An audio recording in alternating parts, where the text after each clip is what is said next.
Hello বন্ধুরা, welcome back to my channel. মন্টির রান্নাঘরের আরেকটি নতুন রান্না দেখার জন্য তোমাদের ওয়েলকাম জানাচ্ছি। আমি আজকে তোমাদের বানিয়ে দেখাবো মালাই কেক। খুবই কম উপকরণ দিয়ে আর অল্প সময়ে কিভাবে এই কেকটি তৈরি হয়ে যায় সেটি তোমাদের দেখাবো। চলো তাহলে ঝটপট রেসিপিটি দেখে নিই। রেসিপিটি বানানোর জন্য প্রথমেই আমি নিয়ে নিয়েছি 1 কাপ মতো সুজি। এখানে নর্মাল যে সুজি হয় সেটি নিলেই হবে। এবারে এর মধ্যে দিয়ে দেবো 1/2 কাপ মতো চিনি। তোমরা এখানে চিনিটি গুঁড়ো করেও দিতে পারো, তবে আমি গুঁড়ো করিনি। এবার এর মধ্যে দিয়ে দেবো 1.5 কাপ মতো দুধ। এই দুধটি আমি নর্মাল টেম্পারেচারে রাখা দুধই দিয়েছি, কোনো গরম বা ঠান্ডা দুধ দিইনি। এই দুধটি দেওয়ার পর খুব ভালোভাবে কিন্তু এই চিনি আর সুজিটির সাথে দুধটিকে মিশিয়ে নিতে হবে, যাতে চিনিটি পুরোপুরি মেল্ট হয়ে যায়। আর সুজি যেহেতু ফুলে যায় সেই কারণে দুধের পরিমাণটা কিন্তু একটু বেশি দিতে হবে। তো খুব ভালোভাবে এটিকে মিশিয়ে নিতে হবে যতক্ষণ পর্যন্ত না চিনিটি ভালোভাবে মেল্ট হয়ে যাচ্ছে।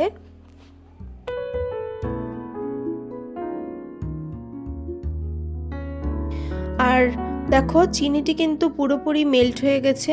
এবারে এর মধ্যে দিয়ে দেব 1/2 কাপ মতো ময়দা, আর দিয়ে দেব 2 টেবিল স্পুন মতো সাদা তেল। তোমরা চাইলে এখানে বাটার বা ঘিও দিতে পারো, তো আমি এখানে সাদা তেলই দিয়েছি। আর দিয়ে দেব সামান্য একটু নুন, এই ধরো 1 চিমটে মতো নুন। এবারে এই সবগুলো উপকরণকে আবারও খুব ভালোভাবে মিশিয়ে নিতে হবে। দেখো এটি দেখতে কিন্তু অনেকটাই পাতলা মনে হচ্ছে, তবে মেশাতে মেশাতেই কিন্তু এটি গাঢ় ভাব চলে আসবে। তো খুব ভালোভাবে মিশিয়ে নিতে হবে যাতে ময়দার কোনো লাম্পস এর মধ্যে না থাকে, সেদিকেও খেয়াল রাখতে হবে। আর একদিকেই কিন্তু চামচটি ঘুরিয়ে এটিকে মিশিয়ে নিতে হবে। দেখো উপকরণগুলো কিন্তু খুব ভালোভাবে মেশানো হয়ে গেছে, আর এর ঘনত্বও কিন্তু ঠিক এমন এসেছে। এটি কিন্তু গাঢ় হয়ে এসেছে। এবারে আমি এর মধ্যে দিয়ে দেব একটা ইনোর প্যাকেটের পুরোটা ইনো। আর এখানে আমি প্লেন যে ইনোটা হয় সেটাই কিন্তু নিয়েছি।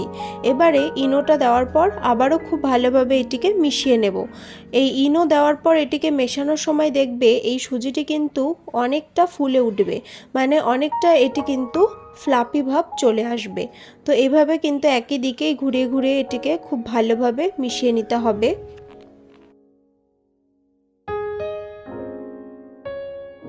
দেখো মালাই কেকের ব্যাটারটি কিন্তু একদম রেডি। এবার এটিকে হিটে রাখবো।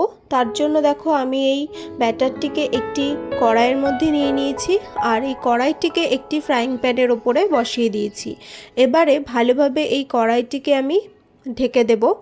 তারপরে এই ফ্রাইং প্যানটিকে আমি মিডিয়াম টু লো হিটে আধ ঘন্টার জন্য বসিয়ে রাখবো। আধ ঘন্টা পরে দেখো কেকটি কত সুন্দর ফুলে উঠেছে। এবারে একটা কিছু দিয়ে চেক করে নেব যে কেকের ভেতরে কাঁচা ভাব আছে নাকি এটা হয়ে গেছে। তো দেখো কেকটি কিন্তু পুরোপুরি হয়ে গেছে। এবারে মালাই কেকের মালাইটি তৈরি করব। তার জন্য 1 কাপ জল আমি গরম বসিয়ে দিয়েছি। এবার এর মধ্যে দিয়ে দেব 1 কাপ মতো গুঁড়ো দুধ। এবারে দুধটিকে খুব ভালোভাবে এই জলটির সাথে মিশিয়ে নেব। আর এই মালাইটা যে তৈরি করব, মালাইটি কিন্তু খুব বেশি গাঢ় করব না, তাহলে কেকের ভেতরে কিন্তু মালাইটি ঢুকবে না। মালাইটিকে না গাঢ় রাখতে হবে, না একদম পাতলা রাখতে হবে। তো দেখো দুধটি ভালোভাবে মেশানো হয়ে গেছে। এবার আমি এর মধ্যে দিয়ে দেবো ওই 1 থেকে 2 চামচ মতো চিনি, আর দিয়ে দেবো একটি বড় এলাচ। এলাচটিকে আমি গুঁড়ো করে দিইনি, ফাটিয়ে দিয়েছি। পরে এলাচের খোসাটি আমি তুলে ফেলে দেব। এবারে খুব ভালোভাবে এটিকে মিশিয়ে নেব এবং 10 মিনিট ধরে এটিকে ভালোভাবে জাল করে নেব। দেখো এদিকে কেকটিকেও আমি নামিয়ে নিয়েছি। কেকটি কতটা সফট হয়েছে সেটা দেখেই তোমরা বুঝতে পারছো। এবারে একটি ছুরির সাহায্যে এই কেকটিকে হালকা ফুটো ফুটো করে নেব, যাতে এর মধ্যে মালাইটি ভালোভাবে প্রবেশ করতে পারে।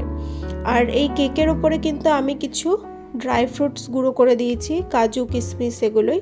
তারপরে দেখো এই মালাইটিকে কিন্তু এবার আমি এর উপরে দিয়ে দিব। মালাইটি কিন্তু ঠান্ডা করলে চলবে না, এই গরম অবস্থাতেই মালাইটিকে এই কেকের উপরে ভালোভাবে ছড়িয়ে দিতে হবে। তো খুব ভালোভাবে কিন্তু এই মালাইটিকে আমি কেকের চারিদিকে 1 চামচ 1 চামচ করে ছড়িয়ে দেব।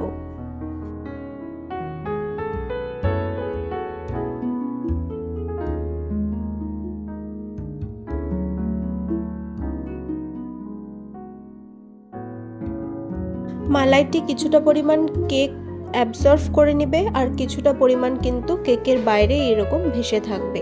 তাহলে বন্ধুরা মালাই কেক কিন্তু একদম রেডি হয়ে গেল। তোমরা চাইলে বাড়িতে এই রেসিপিটি তৈরি করে দেখতে পারো। সামনেই তো ক্রিসমাস, আর এই ডিসেম্বর মাস মানেই কিন্তু কেক খাওয়ার মাস, মানে আমরা প্রচুর কেক খেয়ে থাকি। তোমরা বাড়িতে এই ঝটপট তৈরি হয়ে যাওয়া রেসিপিটি অবশ্যই একবার ট্রাই করতে পারো। আশা করছি তোমাদের ভালো লাগবে। আমি এই কেকটিকে কেটে দেখাচ্ছি। দেখো কেকটি কতটা সফট হয়েছে আর ভিতরটা একদম মালায় ভরপুর হয়েছে।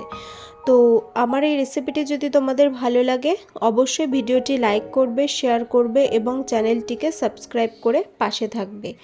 আরও নতুন নতুন রেসিপি পাওয়ার জন্য অবশ্যই কিন্তু বেল আইকনটিকে প্রেস করে রাখবে। আর কেকটি যখন খাবে ওপর দিয়ে কিন্তু তোমরা এরকম এক্সট্রা মালাইও আরেকটু দিয়ে নিতে পারো।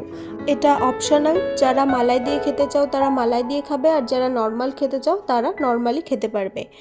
দেখো তো কেকটি কিন্তু একদম রেডি। আজ তবে চলি, দেখা হবে অন্য কোনো দিন নতুন কোনো রেসিপি নিয়ে। Thank you.